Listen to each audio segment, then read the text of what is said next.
Shalimar Jewelry inaugural offer. Flat 9% VA on gold ornaments, 12,500 off on purchase of 1 kg silver.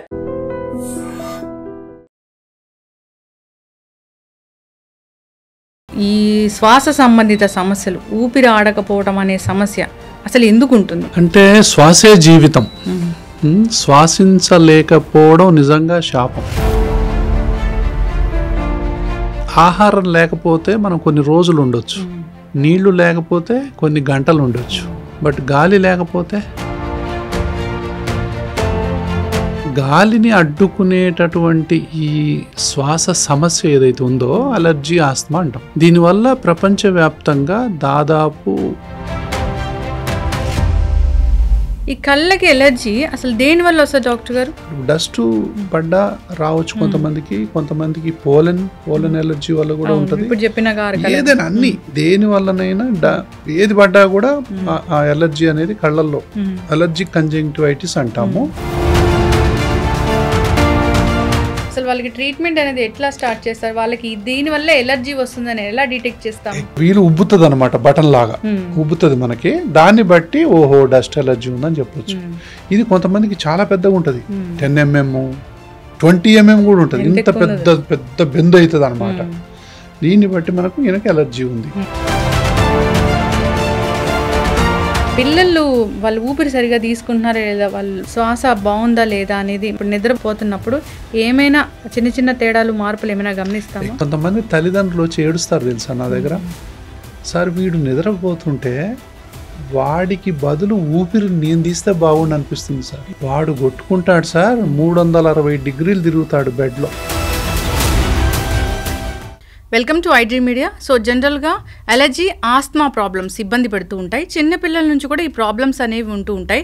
So చిన్నపిల్లల్లో ఈ problem ఉందనగానే వెంటనే డాక్టర్ని సంప్రదించడం, treatment తీసుకోవడం అనేది కంపల్సరీగా చేయాలి. అసలు ఎందుకు ఈ ఎలర్జీ ప్రాబ్లమ్స్ అని వస్తాయి? దీనికి ఎలర్జీ కారకాలు అంటే ఏముంటాయి? అసలు ఆస్తమా వరకు వెళ్తే తగ్గించుకోలేమా? సో పూర్తి వివరాలు తెలుసుకుందాం. మనతో పాటు ప్రముఖ allergy and asthma specialist doctor Vishnu N Rao గారు ఉన్నారు ఫ్రమ్ శ్వాస హాస్పిటల్. డాక్టర్ గారు నమస్తే అండి. నమస్కారం అమ్మా. డాక్టర్ గారు, అంటే అలర్జీ, ఆస్తమా, శ్వాసకోశ సంబంధిత వ్యాధుల స్పెషలిస్ట్ మీరు. అంటే ఒకసారి ఏదన్నా ఇబ్బంది అనిపించింది, ఊపిరాడట్లేదు, శ్వాస తీసుకోవడంలో ఇబ్బంది వచ్చిందంటే గుర్తుకొచ్చే పేరే మీరు, డాక్టర్ విష్ణు ఎన్ రావు. అంటే అక్కడికి వెళ్తే అదొక భరోసా. ఏంటి డాక్టర్ గారు, ఎందుకు అసలు ఈ శ్వాస సంబంధిత సమస్యలు, ఊపిరి ఆడకపోవడం అనే సమస్య అసలు ఎందుకు ఉంటుంది? అసలు ఏంటి అసలు ఇది ప్రాబ్లం ఎక్కడ స్టార్ట్ అవుతుంది? అంటే శ్వాసే జీవితం. శ్వాసించలేకపోవడం నిజంగా శాపం. శ్వాసను అందించటమే శ్వాస హాస్పిటల్ యొక్క ధ్యేయం. సో ఎందుకు అంటే చాలామంది అడుగుతారు నన్ను, ఎందుకండి మీకు ఈ శ్వాస, ఈ సమస్యల మీద ఎందుకు ఇంత ఇంట్రెస్ట్ అని అడుగుతుంటారు నన్ను. ఒక పిల్లల వైద్య నిపుణుడిగా ప్రారంభించిన మీకు ఈ అలర్జీ మీద, ఈ ఆస్తమా మీద, ఈ గురకం మీద ఎందుకు ఇంత ఇంట్రెస్ట్ అంటారు. అది ఎందుకంటే ఒకసారి అందులో డెప్త్లో పోయిన తర్వాత ఈ వైద్యం నాకు తట్టడం, నేను చేయటం అనేది పూర్వజన్మ సుకృతంగా భావిస్తాను నేను. ఎందుకంటే ఒకటి, ఆహారం లేకపోతే మనం కొన్ని రోజులు ఉండొచ్చు, అవునా? నీళ్లు లేకపోతే కొన్ని గంటలు ఉండొచ్చు, బట్ గాలి లేకపోతే కొన్ని నిమిషాలు కూడా ఉండలేము. 3 నిమిషాల తర్వాత మనిషి చచ్చిపోతారు జనరల్ గాలి లేకపోతే. అలా గాలిని అడ్డుకునేటటువంటి ఈ శ్వాస సమస్య ఏదైతే ఉందో అలర్జీ, ఆస్తమా అంటాం. దీనివల్ల ప్రపంచవ్యాప్తంగా దాదాపు కొన్ని కోట్ల మంది బాధపడుతున్నారు. సో మన భారతదేశంలోనే దాదాపు ఒక 40-50 కోట్ల మంది బాధపడుతున్నారు. అంటే ఏంటంటే ఈ అంచనాలు ఒక్కొక్కళ్ళు ఒక్కో రకంగా చెప్తారు, కానీ ప్రతి ముగ్గురులో ఒకళ్ళకి ఏదో ఒక అలర్జీ ఉంటుంది. అంటే అలర్జీ అంత కామన్ ప్రాబ్లం ఈ ప్రపంచంలో ఏది లేదు. కానీ అలర్జీ గురైనంతగా ఒక నెగ్లిజెన్స్కి ఏ ప్రాబ్లం కూడా గురవ్వాల. లైట్ తీసుకుంటాం కదా, అస్సలు చాలా లైట్ తీసుకుంటాం. ఎలర్జీ అంటే తుమ్ములు అంటాం కదా, ఈ తుమ్ములు వస్తే కొంతమంది 1000 తుమ్ముతారు, 1000 తుమ్ములు తుమ్ముతారు, అయినా పక్కోళ్ళకి అది లైట్గానే కనపడుతుంది. కానీ వాళ్ళు ఏమనుకుంటారు తెలుసా, ఎందుకు ఈ జీవితం అనుకుంటారు. ఒకసారి పోయినా బాగుండి తుమ్ములేంద్రా బాబు అనుకుంటారు. ఎవరికన్నా చెప్తామంటే నాకు తుమ్ములు ఉన్నాయంటే తుమ్ములు ఉంటే ఏమైంది అంటాం కదా, తగ్గుద్ది, ఏముంది అందులో పెద్ద తగ్గదు. సో అయితే ఈ శ్వాస ఇబ్బందులు అనేవి పసిపిల్లల్లోనే మొదలైతాయి. అంటే ఇది మెయిన్గా జెనెటిక్ ప్రాబ్లం అమ్మా.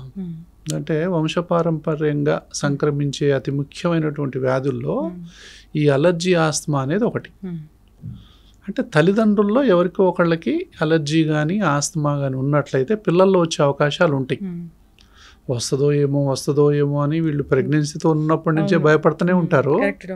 తీరా చూసేసరికి కొంతమందికి 3వ నెల రాగానే వాడికి గుసగుస అంటాం, పక్కలు ఎగరేయటం, ఏదన్నా ఫ్యాన్ ఎక్కువైతే ఆయాసపడటం, పాలు తాగేటప్పుడు కంటిన్యూస్గా సక్ చేయలేక వదిలిపెట్టడం, ఇవి చేస్తూ ఉంటాడు. వాడు ఊపిరి పీల్చుకోలేకపోతే, గాలి పీల్చుకోలేకపోతే తాగలేడు కదా. సో మళ్ళీ వదిలిపెట్టి కాసేపు గాలి తీసుకొని మళ్ళీ తాగుతాడు. సో ఫస్ట్ డయాగ్నోజ్ చేసేది మదరే. యాక్చువల్గా ఆస్తమాని ఫస్ట్ డయాగ్నోజ్ చేసేది యంగ్ మదర్. పాలు తాక్కుంటూ వదిలిపెట్టి కాసేపు మళ్ళీ వాడు అని గాలి తీసుకొని మళ్ళీ తాగుతున్నాడు డాక్టర్ అని చెప్తారు. సో పెద్దోళ్ళు ఏమంటారు, నీకు తెలియదులే, నువ్వు ఎట్లా ఇస్తున్నావో, నువ్వు ఏవే పొజిషన్లో ఇస్తున్నావో, అసలు నీకు ఇవ్వటం వచ్చో రాదో అని వీళ్ళు చెప్తారు. వీళ్ళ వల్లే సగం వాళ్ళకి పెద్ద క్రానిక్ డిసీజ్లు వస్తాయి, క్రానిక్ అవుతాయి. సో వాడు మంచిగా ఆడుకుంటాడు, బాగానే ఉంటాడు. సో ఎప్పుడైనా ఫ్యాన్ ఎక్కువైనప్పుడు, చలిగాలి తగిలినప్పుడు, పొగలేసినప్పుడు, అదిగా సాంబ్రాణి పొగలేస్తూ ఉంటారు చాలామంది. సో ఇంట్లో అనేక రకాలైనటువంటి పొగలు అవి ఇవి వేస్తూ ఉంటాం కదా. సాంబ్రాణి పొగ అది చాలా డేంజర్ డాక్టర్, చాలా డేంజర్. ఈ ఐ డ్రీమ్ ద్వారా మనం ప్రేక్షకులకు ఏమన్నా అందించేటటువంటి ఇంపార్టెంట్ ఏదైనా ఉందంటే సందేశం, దయచేసి సాంబ్రాణి పొగలు పిల్లలకి వేయకండి.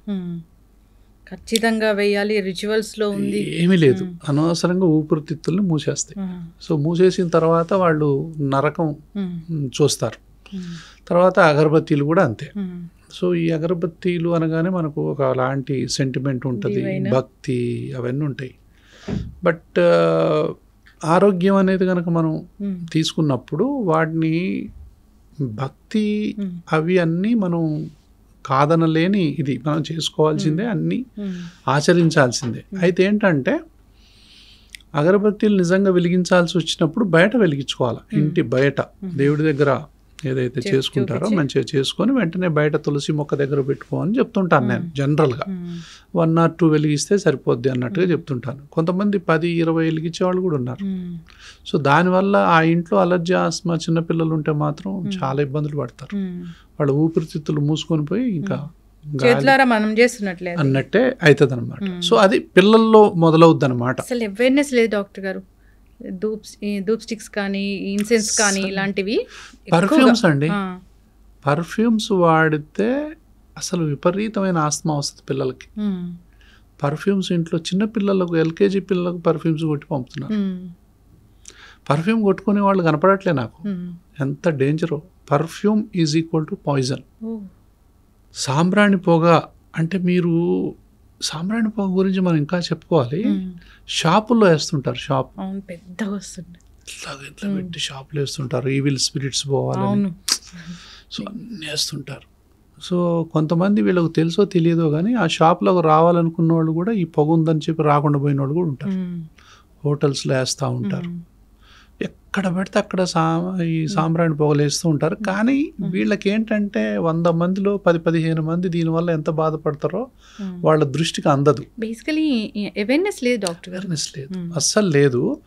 తర్వాత దీనికి పెద్దోళ్ళకే అవేర్నెస్ లేదు దీని గురించి. అసలు జనరల్ పబ్లిక్ లేదు. దాని తర్వాత అందరు దీన్ని ఈజీ తీసుకునే వాళ్ళే, అది ఏముందిలే అంటారు. సో నా దృష్టిలో అలర్జీ ఆస్తమా పెట్టినంత బాధ ప్రపంచంలో ఏ వ్యాధి పెట్టదు. అలర్జీ ఆస్తమాకు వాడినన్ని రకరకాల మందులు ఏ జబ్బుకు వాడరు. తగ్గదని చెప్తారు డాక్టర్. తగ్గదని చెప్తారు. అలర్జీ ఆస్తమాకు మార్చినంత మంది డాక్టర్లను కానీ, హాస్పిటల్స్ని కానీ ఇంకే జబ్బుకు మార్చరు. ఇన్ని రకాల మూఢనమ్మకాలు, నాటు వైద్యాలు ఎందులో ఉండవు. హోమియోపతి, అలోపతి, ఆయుర్వేద, యునాని, మూఢనమ్మకాలు, నాటు వైద్యాలు, చేప మందులు, ఇంకా లేనిదేముంది, అన్ని రకాలైనటువంటి ప్రయత్నాలు, ప్రయోగాలు ఈ జబ్బుకు చేస్తారు.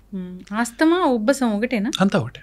ఆస్తమా, దీనికి 100 పేర్లమ్మా. మళ్ళీ ఉబ్బసం ఉందంటారు, ఇస్నోఫిలియా అంటారు, డస్ట్ ఎలర్జీ అంటారు, సైనస్ అంటారు, బ్రాంకైటిస్ అంటారు, ఆస్థమాటిక్ బ్రాంకైటిస్ అంటారు, కొంతమంది నా నిమ్ముంటుంది సార్ ఎప్పుడు అంటారు, కొంతమందికి ఇంకా ఏదేదో పేర్లు, మొత్తానికి దమ్ము, ఇమ్ము, ఆయాసం, 100 పేర్లు ఉంటాయమ్మా.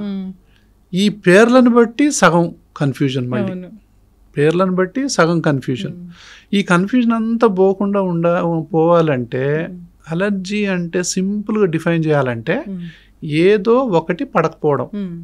ఏదో ఒకటి అంటే ఏంటి? అది డస్ట్ కావచ్చు, ఫుడ్ కావచ్చు, వాతావరణం కావచ్చు, పొగ కావచ్చు, పొల్యూషన్ కావచ్చు, ఏదైనా కావచ్చు, స్మెల్ కావచ్చు, ఏదైనా కావచ్చు, ఏ వాసన పడకపోవటం ఏదో ఒకటి. ఈవెన్ సన్లైట్ కూడా కావచ్చు. కొంతమందికి సన్ ఎలర్జీ ఉంటుంది తెలుసు కదా, సన్లైట్ కూడా కావచ్చు. ఏదో ఒకటి పడకపోవడం అలర్జీ అయితే, ఏ పని చేసినా అలసిపోవడం, ఆయాసపడటం, నీరసించిపోవడం, నిస్సత్వం అయిపోవటం అనేది ఆస్తమా. మెట్లెక్కినా, గబగబా పని చేసినా, లేకపోతే బరువులు ఎప్పినా, ఆడినా, పాడినా, ఎగిరినా, దూకినా, సైకిల్ దొక్కినా, ఏం చేసినా కూడా ఆయాసపడిపోతాయి. ఆయాసం వస్తుంది డాక్టర్ గారు విపరీతంగా. ఎందుకు? వాళ్ళ ఊపిరితిత్తులు మూసుకొని పోతాయి. ఇలా ఉంటాయి. అసలైతే ఊపిరితిత్తులు ఇలా ఉండాలి, ఇట్లా ఓపెన్గా. సో ఈ విధంగా మూసుకోవటం వల్ల వాళ్ళకి ఈ యొక్క ఊపిరి అనేది ఆడదు. నేను సరిగా శ్వాస తీసుకుంటున్నాను అంటే అసలు ఎట్లా తెలుసుకోవాలి డాక్టర్ గారు? శ్వాస మనకు తెలియకుండా జరిగే ప్రక్రియ కదా. అసలు మనం శ్వాస అనేది మనకు తెలియకుండానే జరిగేటటువంటి ప్రక్రియ. మనం గాలి కావాలని అట్లా యోగాలో కూర్చొని పీలిస్తే కనుక అది శ్వాస ప్రాణాయామం అవుతుంది. ఓకే, అది చాలా మంచిది. సో అది శ్వాసకోశాలకు చాలా బాగా ఉపయోగపడుతుంది. అది వేరే సబ్జెక్ట్. కానీ మనం రోజువారీలో శ్వాస తీసుకుంటాం, వదలటం తెలిసిందంటే మనం ఆస్తమాతో బాధపడుతున్నట్టే. కరెక్ట్. మన శ్వాస మనకు తెలుస్తుంది అంటే మనం చాలా, అది ఒక శాపం. అబ్బా ఇప్పుడు అంటే ఆస్తమా పేషెంట్లు ఏంటంటే తీసుకోవటం ఒక యజ్ఞం, వదలటం ఇంకో పెద్ద యజ్ఞం. అంత బాధపడతారు. ఎందుకు? ఈ ఇరుకైనటువంటి ఈ నాళంలో నుంచి గాలి పోవాలన్నా కష్టమే, రావాలంటే డబుల్ కష్టం. అందుకే ఈ విధంగా ఉండాలి అసలైతే. కానీ ఆస్తమాలో ఈ విధంగా అయిపోతాయి. ముక్కు దగ్గర నుంచి ఇక్కడ ఎలర్జిక్ రైనైటిస్ అంటాం. ఇదే కండలు బిరిగిను, టర్మినేట్ హైపర్ట్రోఫీ, అది ఇది అంటాం. ఈ ఎలర్జీ ఎడినాయిడ్స్, టాన్సిల్స్, సైనస్, ఇవన్నీ. ఇదే కిందికి పోతే ఫ్యారింజైటిస్, లారింజైటిస్, బ్రాంకైటిస్, దాన్ని ఆస్తమా అంటాం. అంటే మొత్తం మీద ఈ రెడ్గా ఉంది చూసారా, దీన్ని ఎలర్జిక్ ఇన్ఫ్లమేషన్ అంటాం. అంటే డస్ట్ మైట్స్, పోలెన్స్, ఫంగస్, దాని తర్వాత రకరకాలైనటువంటి కారకాల వల్ల అవి ఎలర్జెన్స్ అంటాం. అసలు మనం అన్నిటికీ ఎక్స్పోజ్ అవుతున్నాంగా మార్నింగ్ లేచిన దగ్గర నుంచి. అవును, అందరికి అవుతున్నా, అందరికి రాదుగా. ఎవరికి వస్తుంది మరి? జీన్స్ ఉండాలి ఎవరికైనా. ఆ ఎలర్జీ ఆస్తమా జీన్స్ ఉండాలి. అంటే ఏంటి? ఇంట్లో ఎవరికో ఒకళ్ళకి తుమ్ములు, జలుబు, దగ్గు, ఆయాసం, అది పడట్లేదు, ఇది పడట్లేదు అనేది ఒక నేచర్. అది దాన్ని అటోపిక్ నేచర్ అంటాం. అది జీన్స్ అనుకుందాం. ఏదో ఒకటి పడదు. Dust mites, pollens, pollution, smells, ఏదైనా కావచ్చు. ఇవి ఎలర్జెన్స్ ప్లస్ ట్రిగ్గర్స్ అంటాం. ఓకే, ఎలర్జెన్ అంటే pollen is a allergen, but పొగ ఈజ్ ఏ ట్రిగ్గర్. ఎందుకంటే ఎలర్జెన్ అంటే అందులో ప్రోటీన్ ఉంటుంది, అందులో లైఫ్ ఉంటుంది. పొగలో ఏం లైఫ్ ఉంది? So it is called trigger. ఇవి జీన్స్. ఈ రెండు కలిసినప్పుడు ఏంటి? జీన్స్ ప్లస్ ఎలర్జెన్స్, ఈ రెండు కలిసినప్పుడు ఎలర్జిక్ ఇన్ఫ్లమేషన్ అంటాం. ఈ ఇన్ఫ్లమేషన్ వస్తుంది. ఇది కలవకుండా ఈ రెండింటి మధ్యన ఇప్పుడు ఒకటి మెడిసిన్ పెట్టాలి మనం. ఇదే ట్రీట్మెంట్. ఇది ఇప్పుడు జీన్స్ తీసేయలేంగా, ట్రిగ్గర్స్ కానీ, పోలెన్స్ కానీ అన్నింటిని అవాయిడ్ చేయలేం. మీరు అన్నట్టు ఏదో ఒకటి మనం ఎక్స్పోజ్ అవ్వాల్సిందే కదా. అన్నీ అవాయిడ్ చేయలేం, జీన్స్ని తీసేయలేం. కాబట్టి మధ్యలో ఒక మనం ఇంటర్వెన్షన్ అంటాం. ఏంటి ఇంటర్వెన్షను? ఒకటి దేనికైతే మనకు ఈ ఎలర్జీ వస్తుందో దానికి దూరంగా ఉండాలి. ఇప్పుడు డస్ట్ ఇల్లు దులిపితే 100 తుమ్ములు దుమ్మేవాళ్ళు ఉన్నారు. అవును. మరి ఏం చేయాలి? గుడ్డ కట్టుకోను, లేకపోతే ఎవరితోనన్నా దులిపించి వీళ్ళు బయట ఉండటము, మళ్ళీ ఆడ ఉన్నా వచ్చేస్తుంది వాళ్ళకి, వాళ్ళు దులపకపోయినా వస్తుంది. నేను దులపట్లేదు డాక్టర్ గారు అంటారు, కానీ పక్కనే ఉంటారు వాళ్ళు. సో దులిపిన దాంతో సమానం, యాక్చువల్గా చెప్పాలంటే ఇంకెక్కువ. సో అదొకటి. తర్వాత ఏదైనా మనం దేన్ని క్లీన్ చేస్తున్నాం దాన్ని బట్టి ఒకటి ఎక్స్పోజ్ అవ్వటం అనేది ఈ మనకు ఈ ట్రిగ్గర్ అన్నమాట. కాబట్టి ఈ ఎలర్జెన్స్ని, ఈ ట్రిగ్గర్స్ని ఈ ఫుడ్ విషయంలో కానీ ఏదో ఒకటి మనం జాగ్రత్తలు కనుక మనం తీసుకోవడం, వాటి దూరంగా ఉండాలి. ఫుడ్స్ అంటే ఏముంటాయి? కొంతమంది 6 ఐటమ్స్ నెంబర్ 1 అమ్మా. అంటే వాటికి అంటే ఇప్పుడు మనం ఎలర్జీ నివారణలో ఫస్ట్ ప్రిన్సిపల్ ఏదైతే పడదో వాటికి దూరంగా ఉండటం. సపోజ్ ఎగ్గు తింటే కొంతమందికి ఒళ్ళంతా దద్దుర్లు వచ్చేస్తాయి, అవునా, తుమ్ములు వస్తాయి, కళ్ళు దురదలు వస్తాయి, అన్నీ వస్తాయి. అంటే ఏంది, నీకు పడదు అని అర్థం కదా, దానికి దూరంగా ఉండాలి. ఫస్ట్ ఎలర్జీ ట్రీట్మెంట్లో ఏది పడదో దానికి దూరంగా ఉండాలి. అవాయిడెన్స్ ఆఫ్ ఎలర్జెన్స్ అంటాం, అవునా. ఎగ్స్, పాలు, దాని తర్వాత మిల్క్ ప్రొడక్ట్స్, సోయా, దాని తర్వాత ఫిష్, ప్రాన్స్ అలాంటివి, పల్సెస్.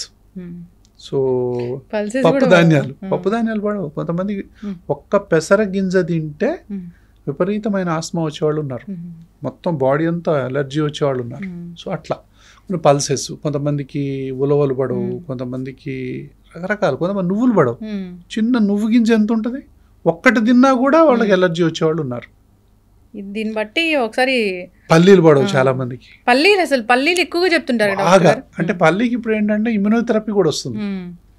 అంటే ఆ పల్లీలనే ట్రీట్మెంట్గా మార్చి పల్లీలకు ఎక్స్పోజ్ అయినా కూడా అది ఇప్పుడు డెవలప్మెంట్లో ఉంది. బట్ దాని పీనట్ ఇమ్యూనోథెరపీ అనేది అది ఒక గుడ్ న్యూస్ అనమాట. అది వస్తూ ఉంది ఇప్పుడు. డస్ట్ మైట్కి ఇమ్యూనోథెరపీ ఉంది ఇప్పుడు, డస్ట్ మైట్కి కూడా ఇమ్యూనోథెరపీ వచ్చింది. దాని తర్వాత పోలెన్స్ కూడా ఇమ్యూనోథెరపీ ఉంది. కాక్రోచెస్, ఇంట్లో కాక్రోచ్ ఉంటాయి కదా, ఎంత డేంజరో కాక్రోచ్లు, చాలా డేంజర్. పేలకుంటుందమ్మ ఎలర్జీ, తల్లో ఉన్న పేర్లు ఉంటాయి కదా మనకి, సో వాటికి కూడా విపరీతమైన ఎలర్జీ ఉంటుంది. కళ్ళు మొత్తం దురదలు పెడతాయి, అది ఉన్నోళ్ళకి తెలుస్తుంది. సో ఇట్లా డాగ్స్, క్యాట్స్, చిలకలు, పావురాలు, సో అన్ని పెట్స్ చెప్తారు కదా డాక్టర్ గారు. పావురాలు చాలా డేంజర్ అమ్మా. పావురాలకు అంటే ఒక విధంగా చెప్పాలంటే పావురాలకు ఫీడ్ చేయడం అనేది బ్యాన్ చేశారు, చెయ్యాలి. పెద్ద పెద్ద కమ్యూనిటీస్ లో కూడా ఎక్కువ డాక్టర్ గారు బ్యాన్ చేయాలి. అంటే ఫీడింగ్ బ్యాన్ చేయాలి. అంటే ఒకసారి పాపం అనిపిస్తుంది. సో కానీ ఏంటంటే వాటి నివాస ప్రాంతాల్లోకి మనం పోయాము, మన నివాస ప్రాంతాల్లోకి అవి వస్తున్నాయి, వాటి తప్పేం లేదు. పర్యావరణాన్ని మనం హరిస్తున్నాం కాబట్టి వాటి తప్పేం లేదు. కానీ అవి ఏదైతే ఇంటి పక్కన బాల్కనీలో, ఇంటి కిటికీల వాలి మనం ఫీడ్ చేస్తే మన బాల్కనీలోనే ఉంటాయి. అక్కడ అవి వేసినటువంటి డ్రాపింగ్స్, పెంట కానీ వాటి యొక్క విధి కానీ, అందులో ప్రొటియోలైటిక్ ఎంజైమ్స్ ఉంటాయి వాటి పెంటలో. అవి అందులో ఫంగస్ ఉంటుంది, రకరకాలు ఉంటాయి అందులో. అవి డ్రై అయిపోయిన తర్వాత దుమ్ముగా మారి ఇంట్లోకి వస్తుంది, కిటికీలోంచి కూడా ఇంట్లోకి వస్తుంది.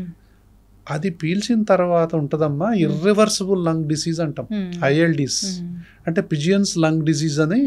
ఇర్రివర్సిబుల్ అది. ఆ జబ్బు ముందుకు పోవటమే, వెనక్కు రావటం ఉండదు. ఇంతవరకు లేదు, వైద్యం లేదు దానికి. సో దయచేసి ఎవరైతే పిజియన్స్ కు ఇప్పుడు ఫీడింగ్ చేస్తున్నారో అపార్ట్మెంట్స్లో కానీ ఇళ్లల్లో కానీ, వేరే వాళ్ళ ముఖ్యంగా అలర్జీ, ఆస్తమా ఎవరికైతే ఉందో వాళ్ళు ఫస్ట్ ఎఫెక్ట్ అవుతారు. కాబట్టి దయచేసి ఈ యొక్క అపార్ట్మెంట్స్లో ఉన్నటువంటి మేనేజ్మెంట్ ఎవరైతే ఉన్నారో వాళ్ళందరూ ఒక డెసిషన్ తీసుకోవాలి. సో ఫీడ్ చేయొద్దని. సో ఇప్పుడు బాంబే కానీ, సింగపూర్ కానీ, కొన్ని దేశాలు యూరోప్లో కానీ ఇవన్నీ బ్యాన్ చేశారు. సో ముఖ్యంగా నివాస ప్రాంతాల్లో ఉండదు, వాటికి సపరేట్గా ఎక్కడన్నా పెట్టేసి దానికి సపరేట్గా వాటికి ఫీడింగ్ చేసుకునేటటువంటిది ఏదన్నా ఉందంటే దట్ ఈస్ ఓకే. ఇంకా ఇక్కడ హైదరాబాద్లో అంత అవేర్నెస్ ఏం లేదు డాక్టర్. ట్యాంక్ బండ్ మీద చూసారా ఎన్ని ఉంటాయో, విపరీతంగా ఉంటాయి. అక్కడ కనుక రోజు వాకింగ్ చేసేవాళ్ళు దానికి కనుక అలర్జీ, ఆస్మా ఉంటే సో వాళ్ళకు కూడా రిస్క్ అనేది పొంచి ఉంది అనేటటువంటి విషయాన్ని గమనించాలి. ఇది భయపెట్టడం కాదు. పీజియన్స్ డ్రాప్లెట్స్ వల్ల ఏదైనా లంగ్ ఇన్ఫెక్ట్ అవుతాయి కనుక దాన్ని తగ్గించడం లేదు, ట్రీట్మెంట్ అనేది లేదు. పిజియన్స్ లంగ్ డిసీజ్ అంటారు.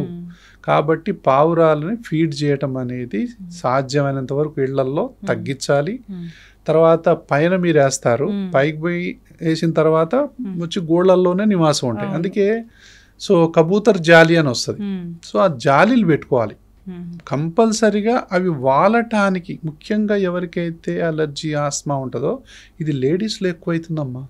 ఎందుకంటే 24 hours ఇంట్లో ఉంటారు కదా, ఇండోర్లో ఉంటారుగా, వాళ్ళు ఎక్కువ ఎఫెక్ట్. అసలు ఎంత 30-40 ఏళ్ళకి వస్తుంది ఈ మధ్య. ఆశ్చర్యపోతాం. ఐఎల్డి అంటే ఒకప్పుడు 60, 70, 50 దాటిన తర్వాత వచ్చేది. 30 ఏళ్లకు 35 ఏళ్లకు ఐఎల్డీలు ఈ మధ్య బాగా పెరిగిపోతున్నాయి. అసలు ఈ పిజియన్స్ లంగ్ డిసీజెస్ చాలా చూస్తున్నాం మేము. కాబట్టి నేను చాలా సందర్భాల్లో ఇలాంటి అవగాహన కార్యక్రమాలు చేయడం అనేది నిజంగా చాలా చాలా ఇంపార్టెంట్.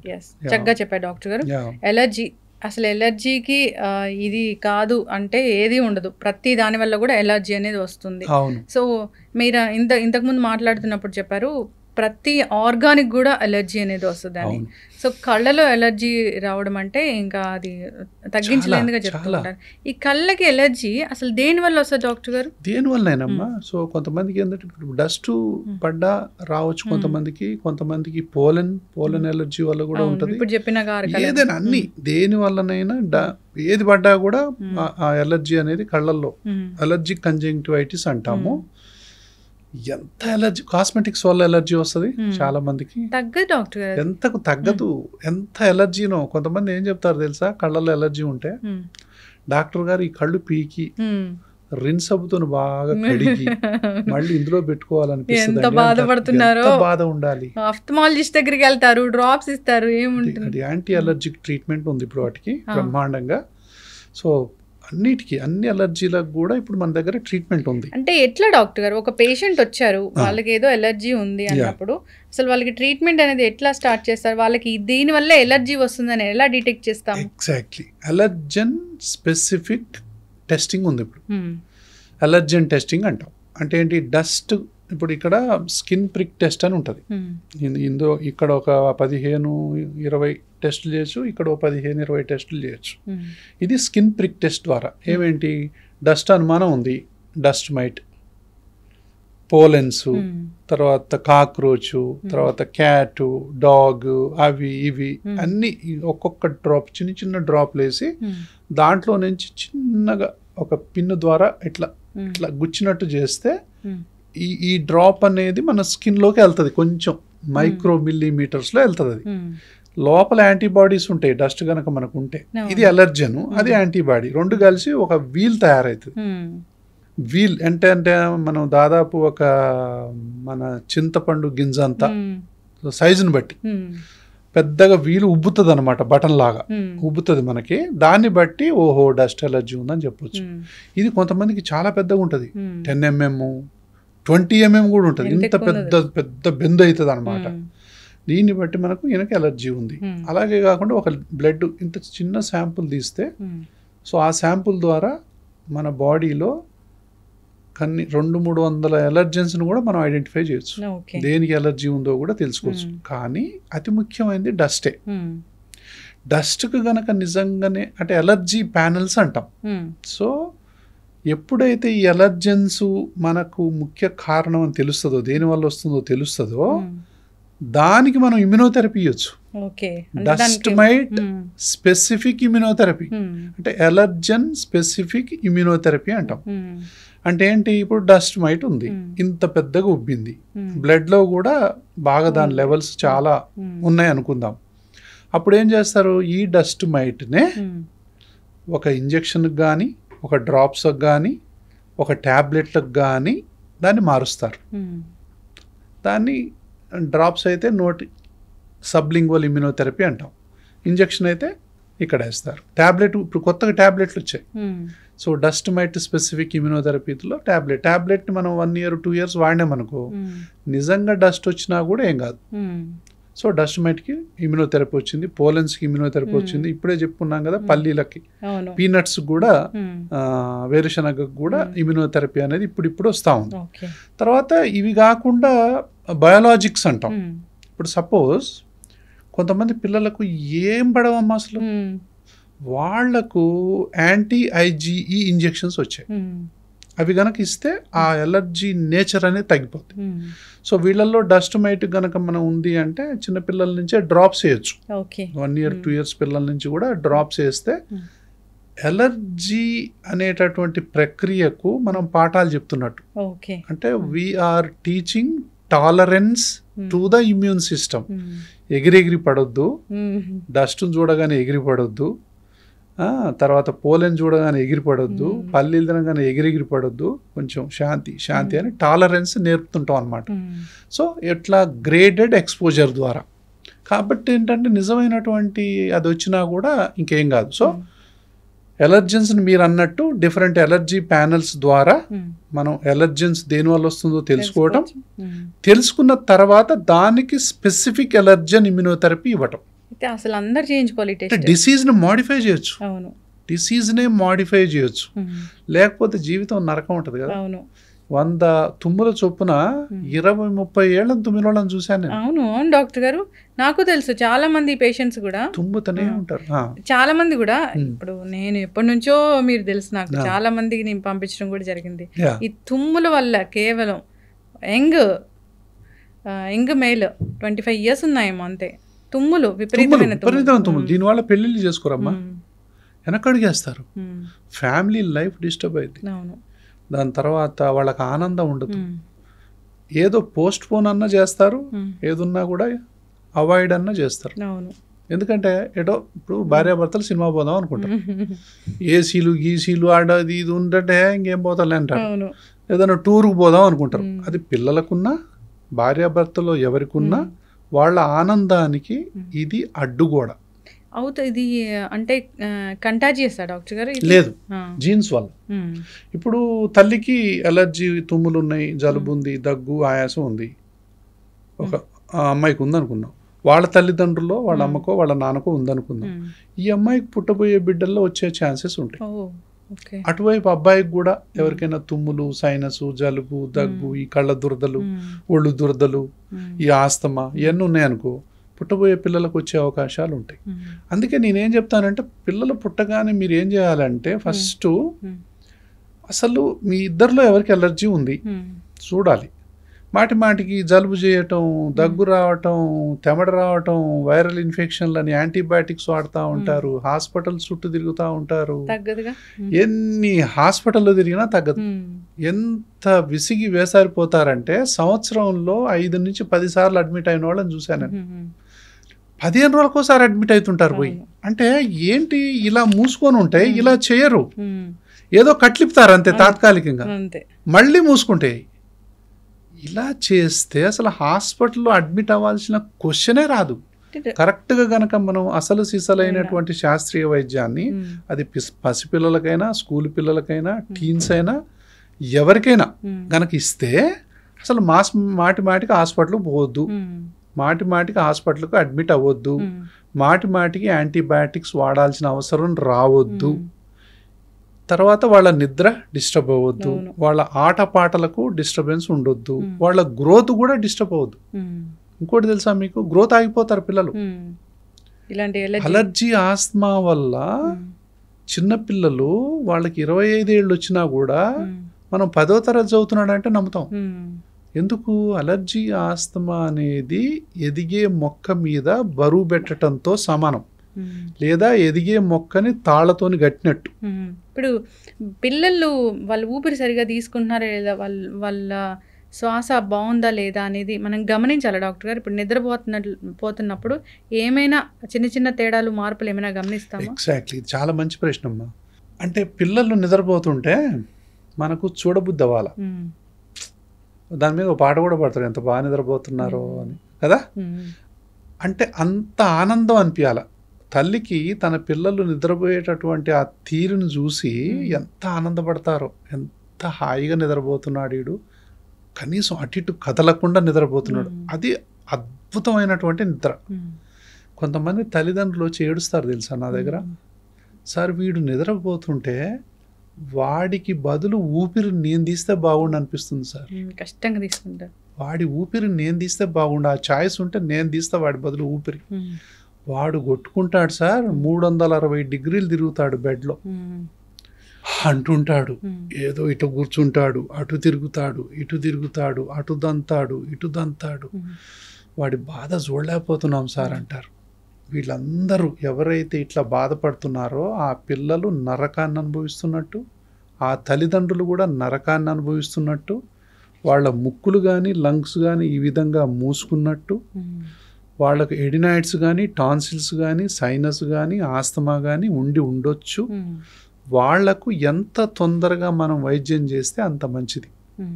వాళ్ళు నోరు తెరిచి నిద్రపోతుంటారు ఆల్రెడీ. చూడండి, ఇలా బాధపడే పిల్లలందరూ కూడా పగులు పూట నోరు తెరిచి ఉంటారు. పగులు పూట నోరు తెరిచి, ఫర్ దట్ మ్యాటర్ ఎవరైనా సరే నోటి ద్వారా గాలి తీస్తూ ముక్కు ద్వారా గాలి తీయలేకపోతున్నారో వాళ్ళందరికీ ప్రాబ్లం ఉన్నట్టే, అలర్జీ ప్రాబ్లం. దీన్ని తల్లిదండ్రులు కానీ టీచర్లు కానీ ఎవ్వరు కూడా నెగ్లెక్ట్ చేయొద్దు. చూసిన వాళ్ళు ఎవరైనా సరే నెగ్లెక్ట్ చేయొద్దు.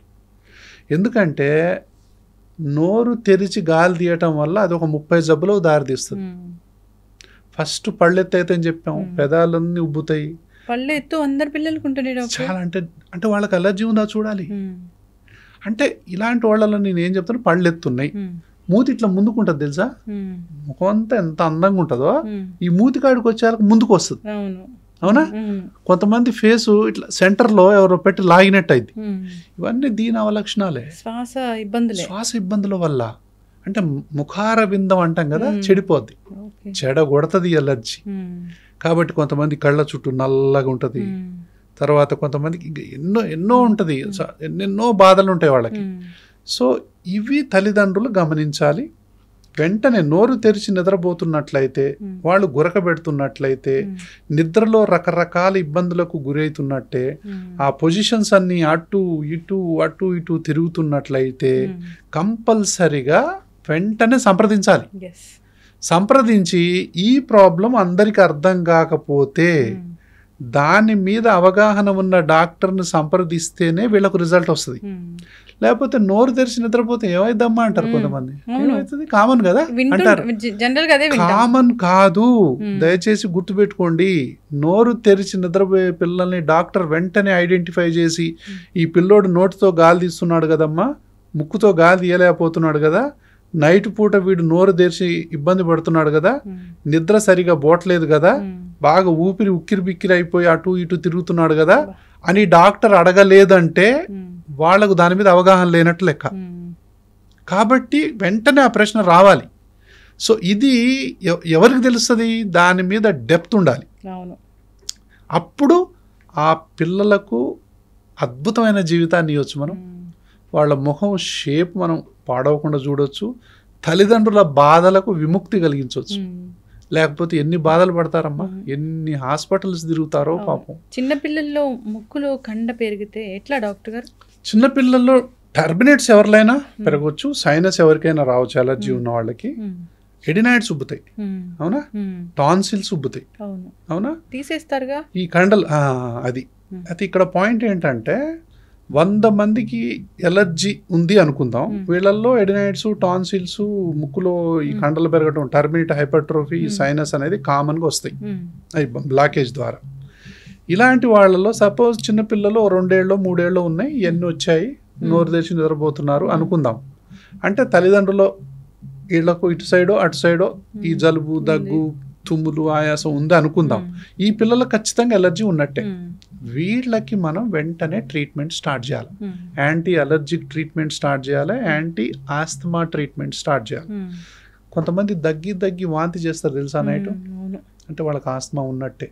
మిడ్ నైట్ దగ్గి 1, 2, 3, 4 గంటల ప్రాంతంలో నరకం చూస్తారు, అవునా. వీళ్ళందరికీ కూడా ఆస్తమా ఉన్నట్టే లెక్క.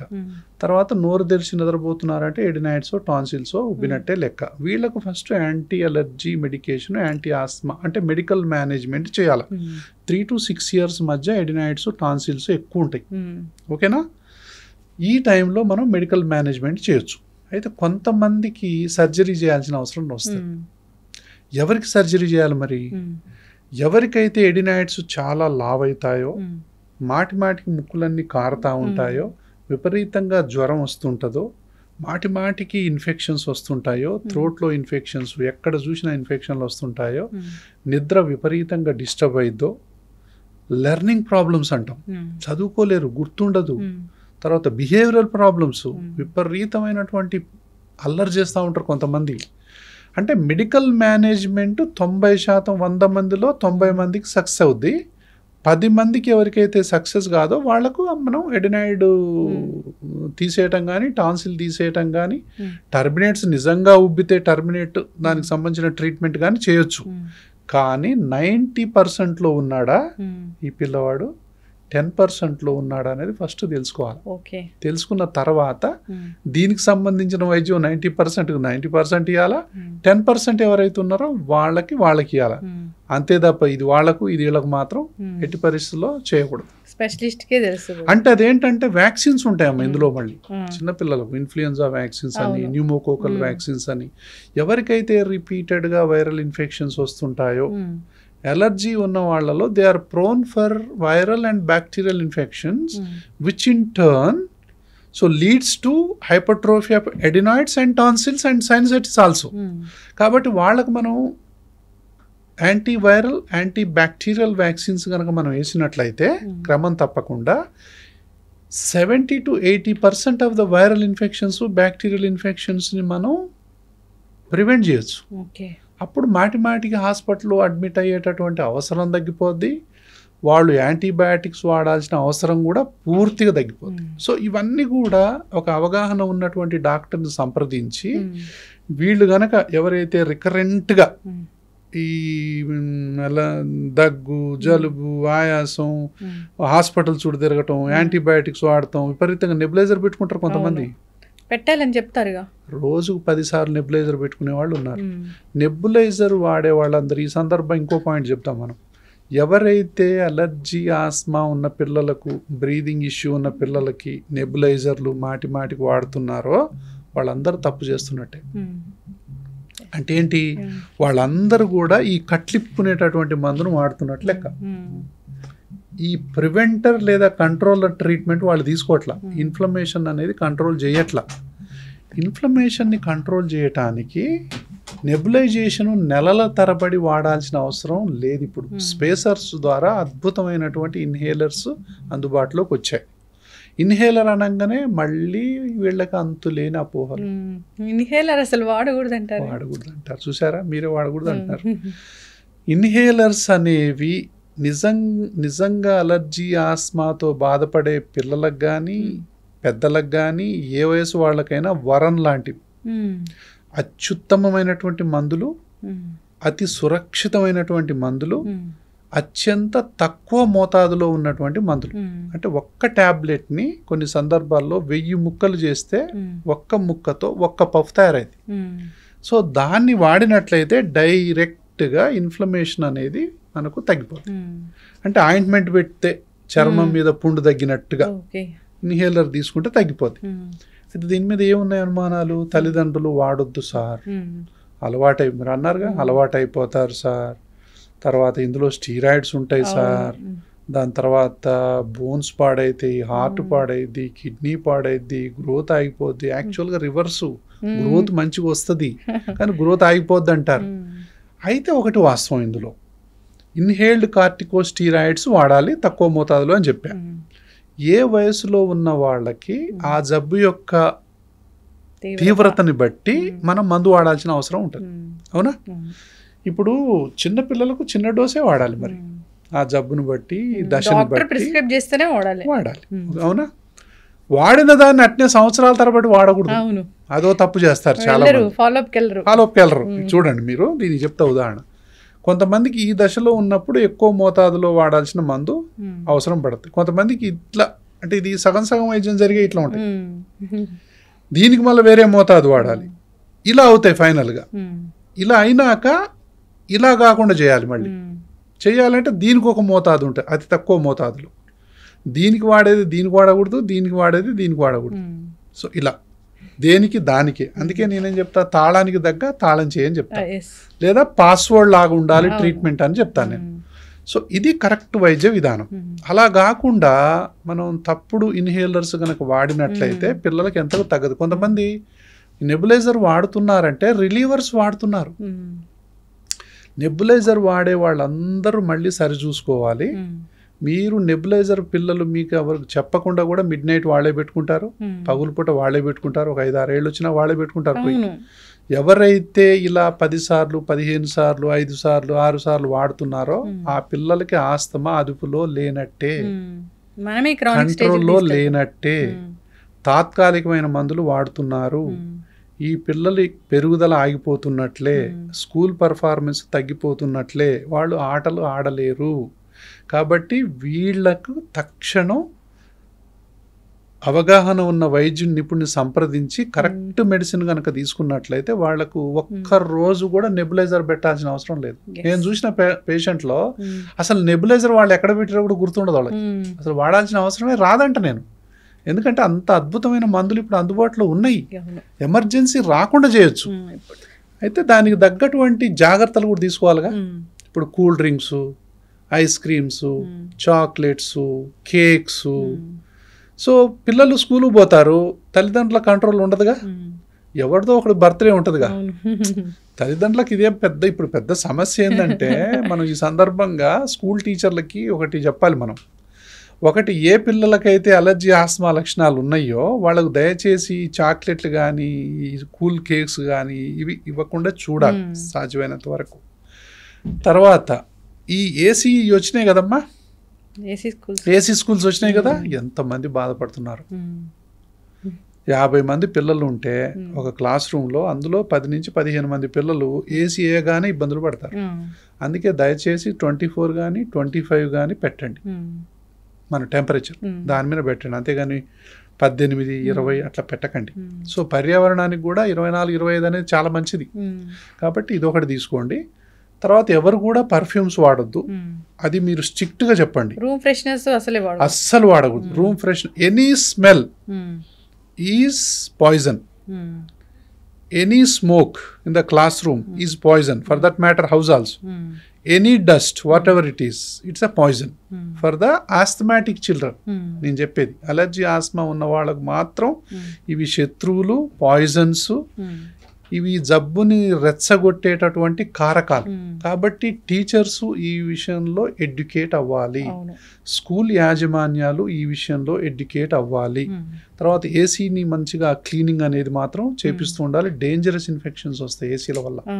ఏసీ ఎప్పుడో ఎండాకాలం వాడితే చేస్తుంటారు, మంచిగా క్లీన్ చేసుకుంటూ ఉండాలి. తర్వాత 24-25 పెట్టాలి. ఏ పిల్లలకైతే అసలు అలర్జీలు పడట్లేదో వాళ్ళని బ్లోయర్కి ఎదురుగా పెట్టకండి, వాళ్ళ మొర ఆలకించండి. ఏ పిల్లలైతే ఏసీ ఆన్ చేయగానే ఊపిరి ఆడకుండా వాళ్ళు బయటికి వెళ్ళిపోతుంటారు, సార్ నాకు వస్తుంది సార్ అది ఇదని చెప్పి వంక పెట్టి బయటికి వెళ్ళిపోతారు. ఎందుకంటే వాళ్ళు గాలి ఆడదు. వీళ్ళతో చెప్తేనేమో వీళ్ళు పట్టించుకోరు. అంటే వాళ్ళకు కూడా తెలియక, ఎవరికి తెలియకనే ఇందులో తెలిసి ఎవరు పాపం పిల్లల్ని బాధ పెడతారు. టీచర్స్ కూడా. అందుకే మనం ఏంటంటే శ్వాస హాస్పిటల్ తరపున, శ్వాస ఫౌండేషన్ తరపున మేమేం చేస్తున్నామంటే టీచర్స్కి ఎడ్యుకేషన్ ప్రోగ్రామ్స్ పెడుతున్నాం. అంటే ఏంటి, టీచర్లందరికి కూడా అలర్జీ ఆస్తమా మీద ఒకలాంటి అవగాహన ఉండాలి. ఏ పిల్లలు ఆడుకునేటప్పుడు ఆయాసపడి పక్క కూర్చుంటున్నారు, ఎవరు కంప్లీట్గా గేమ్ ఆడలేకపోతున్నారు, ఎవరు ఏసీ వేయగానే బాధపడుతున్నారు, ఎవరు స్కూలు జరిగేటప్పుడు పాఠం జరిగేటప్పుడు విపరీతంగా దగ్గుతున్నారు, ఎవరు తుమ్ముతున్నారు, ఎవరు మాటికి దగ్గి బయటికి పోయి అటు లోపలికి బయటకు వస్తున్నారు. ఇది తల్లిదండ్రులకు వాళ్ళకు తెలియజేయాలి. సార్ మీ బాబు స్కూల్ గ్రౌండ్లో పోగానే అట్లా గడ్డిలో ఆడినా, ఆ డస్ట్కి ఆడినా వాడు తుమ్ముతున్నాడు, జలుబు ఉంది, దగ్గుంది, ఆయాసపడుతున్నాడు, ఏ గేమ్ సరిగా ఆడలేకపోతున్నాడు. ఎందుకంటే స్కూల్లో తెలుస్తుంది, తల్లిదండ్రులు తెలియదు ఆ విషయం. తల్లిదండ్రులకు ఇన్ఫార్మ్ చేయాలి. తల్లిదండ్రులు వెంటనే దీన్ని అడ్రస్ చేయాలి. స్కూల్ బ్యాగ్ మోస్తే కూడా ఆయాసపడే పిల్లలు ఉన్నారమ్మా, ఎంతమంది ఉన్నారు. సో ఇవన్నీ స్కూల్లో ఉండేటటువంటి ఇబ్బందులు. టీనేజ్లో ఉండే బాధలు అయ్యొక ప్రత్యేకమైనటువంటి బాధలు. టీనేజ్ ఏంటంటే ఇంకా ఏజ్ పెరుగుతూ ఉంటే వాళ్ళు ఫ్రెండ్స్తో కలవలేరు, గ్రోత్ ఆగిపోతుంటుంది. మిగతా వాళ్ళందరూ మంచిగా పెద్దగా అవుతుంటారు, వీళ్ళు మాత్రం అంతే ఉండిపోతారు, బక్కగా సన్నగా ఉంటారు.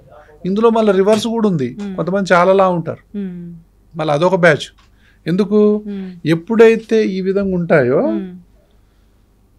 ఆట ఆడదామంటే ఆడలేరు, ఫుడ్ లోపలికి పోద్ది కానీ ఖర్చు అవ్వదు. కొంతమంది లావు అవుతారు, కొంతమంది ఏమో వాళ్ళకి అంటే ఒక్కొక్క చుక్క మొక్కకు నీరు వేసినట్టు అది ఎంతకి ఎదగదు. కొంతమంది ఏమో హైటు వెయిట్ రెండు తగ్గిపోతారు, కొంతమంది రివర్స్లో లావు ఉంటారు. ఈ రెండు ఉన్నాయి ఇందులో. చాలా సన్నగా ఉంటారు ఉంటే లేదంటే లావు కూడా ఉంటారు, లావుగా ఉండి ఆయాసపడుతుంటారు. వాళ్ళకు కూడా పిల్లి కూతలు వస్తుంటాయి, దగ్గు వస్తుంటుంది, మెట్లెక్కలేరు, స్కూల్ బ్యాగ్ మొయ్యలేరు, ఏ ఆట ఆడలేరు, ఇండోర్ గేమ్స్ ఆడుతుంటారు. తల్లిదండ్రులు అంటారు కదా, ఏంట్రా ఎప్పుడు చూసినా ఇంట్లోనే ఉంటావు, కనీసం బయటికి పోయి ఆడుకోరా అంటారు. వాళ్ళు బయటికి పోయి ఆడరు, ఇండోర్ గేమ్సే ఆడుతుంటారు, టీవీ ముందే కూర్చుంటారు. ఆడుకుందామని ఉంటుంది వాళ్ళకి, కానీ ఏ ఆట ఆడినా ఆయాసం వస్తుంది. ఇది తల్లిదండ్రులు తెలియదు, కొంతమంది తెలుసుకోరు, కొంతమంది వీడు చెప్పించినా పట్టించుకోరు ఒక్కోసారి. కాబట్టి దయచేసి తల్లిదండ్రులు ఏంటంటే మీ పిల్లలు ఆడుతున్నారా లేదా చూడండి, వాడు మెట్లు ఫాస్ట్గా ఎక్కితే ఆయాసపడుతుండా లేదా చూడండి, బాగా ఆట ఆడితే ఆయాసపడుతుండా లేదా చూడండి. కొంతమంది అంటే మా బాబు భలే హుషారు సార్ అంటారు, వాడు ఈ నుంచి ఆడి ఉరికితే ఉరికినట్టు కాదు, చాలా దూరం పరిగెత్తుతున్నాడా లేడా, ఒక 1 hour ఆట ఆడుతున్నాడా లేడా, మిగతా పిల్లలు 10 మంది ఉంటే ఆ 10 మంది ఎట్లా ఆడుతున్నారో వీడు కూడా అట్లా ఆడుతున్నాడా లేడా, అది కంపేర్ చేయాలి. ఇది కంపేర్ చేస్తే తప్ప మనకు అర్థం కాదు. కొంతమంది ఏంటంటే బాగా ఆడతారు, మధ్యన వచ్చి కూర్చుంటారు, వాళ్ళకి ఆస్తమా ఉన్నట్టే. కాబట్టి ఈ టీనేజ్లో ఇది ఒక గొడవ ఉంటుంది. కెరియర్లో ఇబ్బందులు పడుతుంటారు, ఎగ్జామ్ టైంలో ఇబ్బంది పడుతుంటారు, ఇంటర్వ్యూస్ టైంలో ఇబ్బంది పడుతుంటారు, ఇంకొంచెం పెరిగి పెద్ద అయినా పెళ్లి విషయంలో ఇబ్బందులు పడుతుంటారు, దాని తర్వాత ఆఫీసుల్లో ఇబ్బంది పడుతుంటారు, బస్సులు ఎక్కటంలో ఇబ్బంది, కొంతమందికి ఫైల్స్ ఉంటాయి, ఎంత ఇబ్బంది పడతారు, ఆఫీస్లో ఎంత నరకం అనుభవిస్తారో కొంతమంది. ఇంకో ఒక్కొక్క వృత్తిలో ఉన్న వాళ్ళకి ఒక్కొక్క బాధలు. ఇప్పుడు పోలీసులో ఉంటే వాళ్ళకి ఎక్సర్సైజ్లు అవి ఉంటాయి, ఆయాసం వస్తుంది. పూజారులు ఉంటారు గుళ్ళల్లో, వాళ్ళకు పాపం ఆ పొగ తగలగానే, అగరబత్తీలు తగలగానే, ఆ సాంబ్రాణి పొగలగానే విపరీతమైన ఆస్తమా ఉంటుంది వాళ్ళకి. పాపం వాళ్ళ బాధలు వాళ్ళకు ఉంటాయి. టీచర్స్ బ్లాక్ బోర్డ్ మీద రాస్తుంటారు, అది చాక్ పీస్, వాళ్ళకి ఇంకా ఇన్హేల్ చేస్తూ ఉంటారు. ఇండస్ట్రీస్లో పనిచేసేవాళ్ళు, ఇప్పుడు మన డ్రగ్ కంపెనీలో పనిచేసేవాళ్ళు, ఒక్కొక్క డ్రగ్ పౌడర్కి ఎక్స్పోజ్ అయిన వాళ్ళకు లంగ్స్ పాడైపోయిన వాళ్ళు ఉన్నారమ్మా ఆ యొక్క మెడికల్ డస్ట్ వల్ల.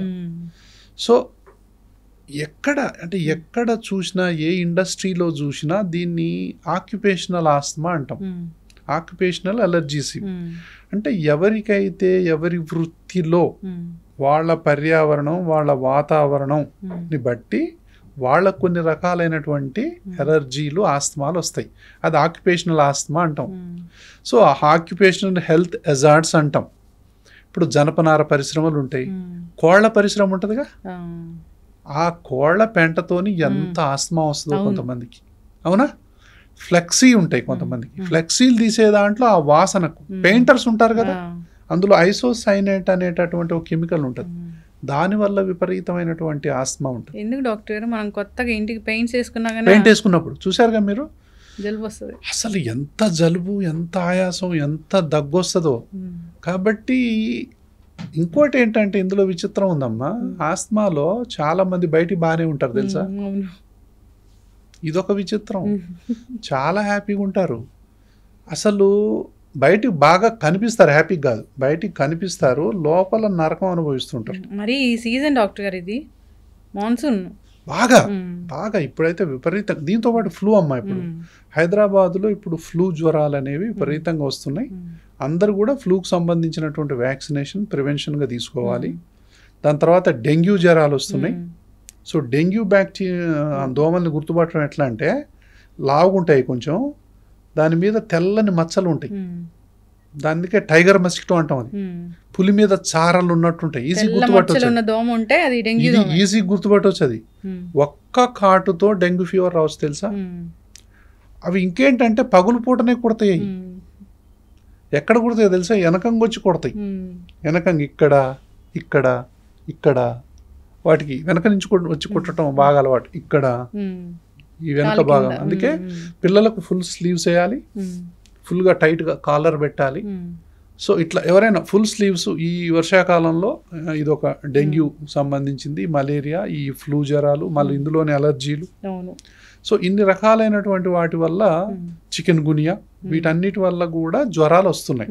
అది ఏ జ్వరం ఏంటి అనేది మనం ఈ అన్ని జ్వరాలు, ఈ ఫ్లూ ఉందనుకోండి, ఈ ఫ్లూ లోపల ఉన్న అలర్జీ ఆస్తమాని డబుల్ చేస్తుంది మళ్ళీ.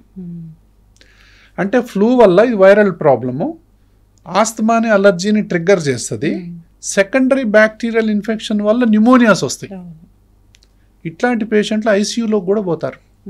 సో కాబట్టి ఫ్లూ వ్యాక్సినేషన్ అనేది ముఖ్యంగా ఏజ్ ఉన్న వాళ్ళల్లో చాలా ఇంపార్టెంట్. ఎవరైతే 50 years దాటారో, 55 దాటిన వాళ్ళు యూనివర్సల్గా ఫ్లూ వ్యాక్సిన్ తీసుకోవాలి. తర్వాత న్యూమోకోకల్ వ్యాక్సిన్ కూడా తీసుకోవాలి. For that matter any age group. దీనికి ఒక టైం ఉంటుందా డాక్టర్ గారు? ఈ టైంలో తీసుకో జనరల్గా జూన్ జూలైలో తీసుకుంటే మంచిదమ్మా మన దేశంలో. అంటే మనం వినాయక చవితి గుర్తు పెట్టుకుంటే బాగుంటుంది. వినాయక చవితి తీసుకోవాలా అంటే ముందే ఇంకా ముందు తీసుకుంటే, అంటే ఏంటి వర్షాకాలం వస్తుంది అన ముందే ఫ్లూ వ్యాక్సిన్ కనుక మనం తీసుకున్నట్లయితే చాలా వరకు మనం రికరెంట్ రెస్పిరేటరీ ట్రాక్ట్ ఇన్ఫెక్షన్ నుంచి ఖచ్చితంగా బయటపడవచ్చు మనం. సో ముఖ్యంగా ఎవరైతే COPD, asthma, allergy, sinus, bronchitis, ఈ kidney problems, diabetes problems, heart problems, cancer problems, comorbidities ఏదున్నా కూడా ఫ్లూ అండ్ ఈ వ్యాక్సిన్ కనుక తీసుకున్నట్లయితే మన హాస్పిటల్ ఇప్పుడు flu and pneumococcal adult vaccines అన్నీ కూడా వేస్తూ ఉంటాం పిల్లలకు కానీ పెద్దవాళ్ళకి కానీ. అంటే ఇవి ప్రివెన్షన్ ఈజ్ బెటర్ కదా ఇప్పుడు. So prevention is the best intervention అనేది బలంగా నమ్ముతాను నేను. చక్కగా చెప్పారు డాక్టర్ గారు. ఆస్తమా ఒకసారి వచ్చిందంటే తగ్గదని చెప్తూ ఉంటారు, కానీ ఆస్తమాకి చాలా చక్కటి ట్రీట్మెంట్స్ ఉన్నాయని మీరు చెప్పారు. చాలా అడ్వాన్స్ ట్రీట్మెంట్స్ వచ్చాయి. అందులో గురక కూడా ఉందమ్మా. అవును, గురక ఎట్లాంటి డాక్టర్ గారు? గురక పెట్టడం అంటే పక్కన వాళ్ళు నిద్ర లేచేంత గురక పెడుతూ ఉంటారు, వీళ్ళకి నిద్ర డిస్టర్బ్ అవుతూ ఉంటుంది. ఇంకా చెప్తారు ఏంటంటే చాలా సెలబ్రిటీస్ కూడా గురక వల్ల కార్డియాక్ అరెస్ట్ అయ్యి చనిపోయారని. అంత డేంజర్? ఎంత డేంజర్ అమ్మా అసలు. గురక అంత డేంజర్ అసలు ఏది లేదు. అంటే ప్రతి ఫ్యామిలీలో మనం చెప్పాలంటే ఎవరో ఒకళ్ళు గురక పెట్టే పరిస్థితి. ప్రతి 2-3 కుటుంబాల్లోనైతే ఒక కుటుంబం గ్యారెంటీగా గురక పెట్టే పరిస్థితికి మన దేశంలో వచ్చింది. అంటే ముఖ్యంగా మెట్రో సిటీస్లో అంటే ప్రతి 5-6 ఒకళ్ళు గురక పెడుతున్నారు అనేది ఇప్పుడు ప్రస్తుతం సర్వే. అయితే ఈ గురక అనేది చిన్నపిల్లల నుంచి పెద్దవాళ్ళ వరకు ఎవరికైనా ఉండొచ్చు. గురకకు మూల కారణాలు కనుక మనం తీసుకున్నట్లయితే చాలా మందిలో ఆ హిస్టరీలో ఎలర్జీ, ఆస్మా ఉండొచ్చు. ఎలర్జీ, సైనస్, ఎడినాయిడ్స్, టాన్సిల్స్, ఇవన్నీ రూట్ కాజ్ మాత్రం ఉండొచ్చు. That leads to obstructive sleep apnea అంటాం. సో దాన్ని మెడికల్ మేనేజ్మెంట్తోని మనం చాలా మందికి అది వైద్యం చేయొచ్చు. అయితే గురకకు ఒక ట్రయడ్ ఉంది. 3 ముఖ్యమైన విషయాలు. 1 ఊబకాయం, 2 విపరీతమైన గురక. మీరు అన్నారు కదా ఎవరు నిద్రపోలేరు, పక్కోళ్ళు కూడా నిద్రపోలేరు. దాని తర్వాత విపరీతమైన అతి నిద్ర. ఎంత నిద్ర అంటే మాట్లాడుకుంటూ నిద్రపోతారు, ఇలాగే టీవీ చూసుకుంటూ నిద్రపోతారు, డ్రైవింగ్ చేసుకుంటూ నిద్రపోతారు, పేపర్ చదువుకుంటూ నిద్రపోతారు, ఇలా నిద్రపోతారు అంతే. సో ఎవరికైతే అతి నిద్ర ఉందో, ఎవరికైతే ఊబకాయం ఉందో, ఎవరికైతే విపరీతమైన సౌండ్తో గురక పెడుతున్నారో వాళ్ళు ఖచ్చితంగా డాక్టర్ని సంప్రదించాలి. ఇలాంటి వాళ్ళందరూ ఏంటంటే అంటుంటారు. ఎవరైనా అంటున్నారంటే ఖచ్చితంగా వెంటనే తెల్లారే డాక్టర్ని సంప్రదించాలంట నేను. ఎందుకంటే ఇది హార్ట్ అటాక్స్ దారితీస్తుంది మీరు అన్నట్టు. సో ఇది రీసెర్చ్, ఇది హార్ట్ అటాక్స్కు దారితీస్తుంది. ఎన్నో రకాలైనటువంటి ఫ్యామిలీ సమస్యలకు, ఆర్థిక సమస్యలకు, సోషల్ ప్రాబ్లమ్స్కి, అన్నిటికీ. అంటే ఏంటంటే వీళ్ళు ఇంకోటి తెలుసా, ప్రయాణాలలో వాళ్ళు ఇబ్బంది పడటం ఏమో కానీ పక్క ప్రయాణికులకు ఎవరికి నిద్ర ఉండదు. ఓల్వో బస్సుల్లో, రైల్వే ప్రయాణాల్లో, ఫ్లైట్ జర్నీస్లో ఈయన నిద్రపోతుంటే నైట్ మొత్తం అందులో ఉన్న 50-60 మంది ఎవరు నిద్రపోడు. అసలు గురక మీద ఉన్న జోకులు, గురక మీద ఉన్న మీమ్స్ దేని మీద లేవు డాక్టర్. కానీ గురక అనేది ఎట్టి పరిస్థితుల్లో జోక్గా తీసుకునేటటువంటి ప్రాబ్లం కాదు. It is a serious health problem and serious అంటే it leads to many other problems. బాగా నెగ్లిజిబుల్ ప్రాబ్లంలో గురకొకటి. కొంతమంది ఏంటంటే గురకుందని చెప్పుకోవటానికి సిగ్గుపడతారు. తర్వాత ఇప్పుడు మా దగ్గరకు వస్తుంటారు, వైఫ్ చెప్తుంది సార్ ఈయన నైట్ కూడా గురకుంది సార్ అని. అట్లా చెప్పకుండా కొంతమంది ఇట్లా చూస్తారు వాళ్ళ వైపు, అదేదో తప్పు చెప్పింది అన్నట్టు. పాపం వాళ్ళ బాధలు వాళ్ళే కదా, వాళ్ళ బాధలు వాళ్ళే. మెడికల్ ఇష్యూ అని కూడా తెలియట్లేదు కదా, అదొకటి. దాని తర్వాత ఎంత తొందరగా వచ్చి డాక్టర్ చెప్పుకుంటే అంత మంచిది. ఎందుకంటే దానికి అత్యంత శాస్త్రీయ వైద్యం అందుబాటులో ఉంది. తగ్గిపోతుందా మొత్తం? హ్యాపీగా స్లీప్ స్టడీ చేయొచ్చు. అసలు గురకలో నీ గురక హిస్టరీ మొత్తం ఓవర్ నైట్ స్లీప్ స్టడీలో తెలిసిపోద్ది. నేను ఒక వీడియో చూసాను, అదేం డాక్టర్ గారు చాలా వైర్లన్నీ పెట్టున్నాయి. ఏం కాదు, అంటే ఇప్పుడు వైర్లెస్ కూడా వచ్చింది. సో ఓన్లీ ఇక్కడ కట్టేది కూడా వచ్చింది. చాలా మంచి అంటే రకరకాల టెస్ట్లు వచ్చినాయి. అదేదో పెద్ద ఇప్పుడు గురకబెట్టిన ఆయన గుర్తే ఉండదు కదా, ఎన్ని వైర్లు పెడితే ఆయనకి అంటే చూసాను, అంటే టెస్ట్ అనేది అట్లా ఉంటుందా? అలా చూసేవాళ్ళు భయం, కానీ వాళ్ళకేం ఉండదు. ఒకసారి పెట్టినాక ఎప్పుడో నిద్రపోతారు వాళ్ళు. సో అది భయపడాల్సింది లేదు. తర్వాత over night sleep study, night ఎప్పుడో 9-10 వస్తారు, 5-6 ఆ టెస్ట్. హోమ్ స్టడీ కూడా ఉంది ఇప్పుడు, హోమ్ స్లీప్ స్టడీ కూడా ఉంది. హాస్పిటల్లో అంటే లెవెల్ 1 స్టడీస్ కూడా హాస్పిటల్లో కూడా చేయొచ్చు, కొన్ని కేసులు చేయాలి. సో ఇట్లా గుర్రకకు స్లీప్ స్టడీ చేసిన తర్వాత వాళ్ళకు మైల్డ్ ఉందా, మోడరేట్ ఉందా, సివియర్ ఉందా, అంటే ఎన్నిసార్లు ఊపిరి స్తంభించిపోతుంది. 10 సెకండ్ల కంటే ఎక్కువ ఊపిరి ఆగిపోతే దాన్ని అబ్స్ట్రక్టివ్ స్లీప్ యాప్నియా అంటాం. యాప్నియా అంటాం. ఊపిరి స్తంభిస్తుంది. ఇప్పుడు 10 నిమిషాలు చూడండి,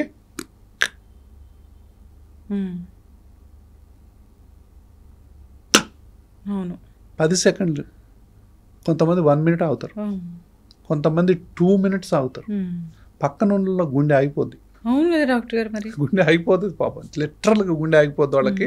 ఇలా ఊపి చూస్తూ ఉంటారు. సో అట్లాంటి పరిస్థితి తెచ్చుకోవద్దు. విపరీతమైన చెమటలు వస్తాయి అప్పుడు. ఒక సింహగర్జన చేస్తూ లేస్తారు. సో అంత పెద్ద సౌండ్ చేస్తూ లేస్తారు. ఆ సౌండ్కు వీళ్ళ గుండె ఆగిపోద్ది. సో ఇలా ఎవరైనా ఉన్నారంటే దయచేసి అది పండితుల, పామరుల, విఐపినా, మామూలుళ్ళ అనేది కానే కాదు. ఎక్కువ చెప్పాలంటే ఇది మీరు అన్నట్టుగా సెలబ్రిటీలు ఎక్కువ బాధపడుతున్నారు దీనివల్ల. చెప్పుకోలేక కొంతమంది, అసలు దీనికి కూడా వైద్యం ఉంటుందా అని కొంతమంది. ఎంత మంచి వైద్యం అందుబాటులో ఉందండి. తర్వాత వీళ్ళందరికీ నేను చెప్పేది ఏంటంటే, ఎవరికైనా సరే మీకు గురకతో బాధపడుతున్నారంటే, మీకు ఎప్పుడు చిన్నప్పటి నుంచి అది పడట్లేదు, ఇది పడట్లేదు అనే కంప్లైంట్ ఉందా? డస్ట్ పడట్లేదు, కూల్ డ్రింక్ పడట్లేదు, వాతావరణం పడట్లేదు, ఆ నీళ్ళు పడట్లేదు, ప్లేస్ మారితే తేడా చేస్తుంది నాకు అనే ఇష్యూ ఉంది అంటే మీరు గురక పెడుతున్నట్టే లెక్క. దానికి కారణం ఇదే, ఎలర్జీ. మిట్లెక్కితే ఆయాసం, అది ఇది రకరకాలైనటువంటి ఈ సిమ్టమ్స్ ముందు నుంచే ఉంటాయి.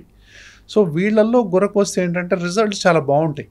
కొంతమందికి అలర్జీ, ఆస్మా ఏముండదు, చాలా విపరీతమైన ఊబకాయ ఉంటుంది. సో వాళ్ళకి సెంట్రల్ స్లీప్ యాప్నియా అని ఉంది, అదొక ఇది. సో ఇది అబ్స్ట్రక్టివ్ స్లీప్ యాప్నియానా, సెంట్రల్ స్లీప్ యాప్నియానా, ఇందులో రకరకాలైనటువంటి కోర్సులు ఉన్నాయి. దీంట్లో కూడా స్పెషలిస్టులు ఉన్నారు దీంట్లో కూడా. సో పిల్లల్లో కూడా అబ్స్ట్రక్టివ్ స్లీప్ యాప్నియా ఉంటుంది. సో వీళ్ళందరికీ కూడా జనరల్గా పిల్లల్లో అలర్జీ, ఆస్మాయ రూట్ కాజ్ ఉంటుంది, లేదా ఎడినాయిడ్స్, టాన్సిల్స్ ఉంటాయి. ఇంత విపరీతంగా డిస్టర్బ్ అవుతుంటే కనుక గురక వల్ల కానీ behavioural problems, learning problems, repeated infections, తర్వాత ఫేషియల్ షేప్స్ మారిపోవటం, ఇలాంటిది ఉంటే మాత్రం ఎడినాయిడ్ కానీ టాన్సిల్స్ కానీ తీసేయటం ఉత్తమం. సో 1-2 మెడికల్ ట్రీట్మెంట్ చేసిన తర్వాత తీసేయటం ఉత్తమం. కొంతమందికి డైరెక్ట్ కూడా మనం సజెస్ట్ చేయవచ్చు సర్జరీ. సో అట్లా అలర్జీ, ఆస్తమా అనేది పసిపిల్లల నుంచి మొదలు పెట్టుకుంటే స్కూల్ పిల్లలు, టీనేజ్ పిల్లలు, పెళ్లి చేసుకునేవాళ్ళు, ఇట్లా భార్యాభర్తలు, వయసు మళ్ళిన వాళ్ళు అందరూ కూడా దీనివల్ల బాధితులే. వీళ్ళల్లో ఎవ్వరు కూడా బాధపడాల్సిన అవసరం ఈ రోజుల్లో లేదు. అంత మంచి వైద్యాలు అందుబాటులో ఉన్నాయి. కానీ చాలామంది ఇంకోటి తెలుసా, ఇందులో ఒకటి విచిత్రం ఉంది. నేను గమనించాను ఈ 30 ఏళ్లలో, ఫస్ట్ నాకు ఏ బాధ ఉంది అనేది అర్థం కావటానికే వాళ్లకు సగం సంవత్సరాలు పడతాయి. నిద్రలో ఒట్టిన దిగ్గులు లేచి కూర్చుంటారు, ఎందుకు లేస్తారో తెలియదు. కొంతమంది నా ముక్కులో అసలు గాలి ఆడట్లేదు అంటారు. కొంతమందికి నాకు నిద్రపోదామంటే భయం అవుతుంది సార్, నాకు ఎందుకు ఊపిరి ఆడట్లేదు అంటారు. కొంతమందికి నాకు ఏందో ఊపిరాడట్లేదు సార్ అని గబా గబా హైపర్ వెంటిలేషన్ అంటాం, గబ గబ గబ తీస్తుంటారు. అసలు ఇది ఏంది సార్, ఎవరికి అడిగిపోవాలి సార్ అంటారు. అర్థం కాక కొన్ని సంవత్సరాలు రారు, అర్థమైన తర్వాత ఎవరికి అడిగిపోవాలో తెలియదు. ఇది ఎవరికి అడిగిపోవాలి అసలు, పోయినా నేను ఏమని చెప్పాలా, వీళ్ళు బయటికి బాగానే ఉంటారని చెప్పాను, జబ్బు కాదు అని తెలియదు, జబ్బు కాదు ఏమో, నేను పోయి చెప్తే డాక్టర్కి అర్థమైందో కాదు, అనవసరంగా పోయి వాళ్ళకు చుట్టూ తిరిగి నేను చెప్పేది వింటే నవ్వుతారో ఏమో, నీకేమైందా బాగానే ఉన్నావు అంటారేమో, తెలియకపోతే అలాగే అంటారు, నీకేమైందా శుభ్రంగా ఉన్నావు ఎందుకు తిరుగుతున్నావు అది అనేవాళ్ళు కూడా ఉన్నారు. కానీ వాళ్ళు నరకం అనుభవిస్తుంటారు. ఆ నరకం ఏందో మనం ఐడెంటిఫై చేయాలిగా. ఎవరైనా హాస్పిటల్ కొట్టిగా సరదాగా వస్తారమ్మా, గుడికి పోతారు, ఏమన్నా ఉంటే అవుటింగ్ పోతారు, ఏదన్నా ఉంటే హోటల్కి పోతారు, కానీ హాస్పిటల్కి ఎందుకు వస్తారు ఎవరైనా? హాస్పిటల్కి కొంతమంది ఎట్ల నుంచి వస్తారు తెలుసా, 300-400 కిలోమీటర్ల నుంచి వస్తారు. వాళ్ళకి ఏం ఉండదు, పైకి ఏది ఉండదు. అలాంటి వాళ్ళని పట్టుకొని మనం నువ్వు ఎందుకు వచ్చావా పెన్ లేక అంత దూరం నుంచి అంటే ఎంత బాధపడతారు వాళ్ళు. వాళ్ళ బాధ ఏంటో మనం అర్థం చేసుకోకుండా, అసలు ఎందుకు వచ్చారో కూడా తెలుసుకోకుండా అంత దూరం నుంచి ఎవరైనా వస్తారా? సో అది ఈ శ్వాస ఇబ్బందిలో ఉన్నటువంటి సీక్రెట్. అది అందరికీ అర్థం కాదు. ఎవరు అర్థం చేసుకుంటారో వాళ్ళకి అర్థం కాదు, ఎవరికి అడిగి పోవాలనో తెలియదు, తెలియక కొన్ని సంవత్సరాలు ఆగిపోతారు. చక్కగా చెప్పారు డాక్టర్ గారు. అలర్జీ దీనికి అన్ని కారణమవుతాయి. సో ప్రతిది కూడా అలర్జీ కారణమే. ప్రతి పదార్థము, ప్రతి మందు, ప్రతి గాల్లో ఉన్న ప్రతి అణువు, పరమాణువు అన్ని కూడా. సో ఈవెన్ వాటర్ దగ్గర నుంచి ప్రతిది కూడా, సన్ రైజ్ కూడా అన్నారు. కాబట్టి దేని వల్ల మనకి ఈ ప్రాబ్లం అనేది వస్తుంది గుర్తించాలంటే టెస్ట్లు ఉన్నాయి. అది గుర్తించాక సరైన ట్రీట్మెంట్స్ ఉన్నాయి. సో ఆస్తమా చాలా మందిని ఇబ్బంది పెడుతున్న ప్రాబ్లం, ఎలర్జీ నుంచి ఆస్తమా వరకు వెళ్ళిపోతుంటుంది. గురక ఈ నెక్స్ట్ లెవెల్ ఏంటంటే గురక. ప్రాణాలే పోతున్న పరిస్థితి మనం చూస్తూ ఉన్నాము. జాగ్రత్తలు తీసుకోవాలి. చిన్న పిల్లలకి వైద్యం చేయించాల్సిన అవసరం ఉంటే డాక్టర్ చెప్తే ఖచ్చితంగా చేయించాల్సిందే. అది చాలా ఇంపార్టెంట్. అంటే అపోహలు వీడాలి, క్వాలిటీ లైఫ్ ఇవ్వాలి కదా మనం. అంటే పిల్లలకు ముఖ్యంగా అమ్మ ఇన్హేలర్ విషయంలో అంటే 30 ఏళ్ళని చెప్తున్నాను, చాలా మంది ఇప్పుడు యాక్సెప్ట్ చేశారు. ఇంకా ఒక 5-10% మంది హాస్పిటల్కి వచ్చి కూడా తిరిగి వెళ్ళిపోతారు, మీరు ఇన్హేలర్ రాస్తున్నారు ఏంటని, అదేదో మనం తప్పు చేస్తున్నట్టు.